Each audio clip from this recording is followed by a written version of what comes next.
Hello বন্ধুরা, কেমন আছো সকলে? আশা করি সকলে খুব ভালো আছো, আমিও ভালো আছি। তো আজকে সেই দিনটা আমি আমার বুবুন শোনার জন্য অপেক্ষা করছিলাম স্টেশনে বসে। সে আসছে। আজকে কোনো ব্লগ ভিডিও নয়, ছোট্ট একটা ভিডিও তোমাদের সাথে শেয়ার করব। তো যাই হোক, ঠান্ডা নিয়ে আমি হাতে কোল্ড ড্রিঙ্কস নিয়ে বসেছিলাম যে ট্রেনে আসছে গরমে। তো এই পদাতিক এক্সপ্রেস চলে এসছে। তো তারপরে খুঁজছি আমি কোন কম্পার্টমেন্টে আছে। তো যাই হোক, ট্রেনটা অলরেডি চলে এসছে। আসার পরে আমি খুঁজছি, তো মানুষের ভিড়ে আমি দেখতে পেয়েছি যে এই যে কালো চশমা চোখে পড়ে আসছে। তো দেখছি, আমি এগোচ্ছি। জাস্ট ছোট্ট একটা ভিডিও তোমাদের সাথে শেয়ার করলাম, কোনোটা ব্লগ ভিডিও নয়। আমার খুব ভিডিওটা করেছি, খুব ভালো লেগেছে এই মোমেন্টটা, তাই আমি তোমাদের সাথে শেয়ার করেছি।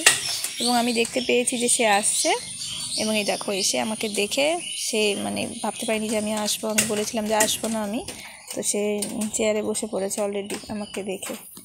তো দেখে একটা খুব হাসি দিয়েছে। তো যাই হোক, আমার সাথে দেখা হয়ে গেল। আমার ভিডিওটি অবশ্যই ভালো লাগলে চ্যানেলটি সাবস্ক্রাইব করে দিবে, লাইক কমেন্ট করে দিবে অবশ্যই। তো টাটা।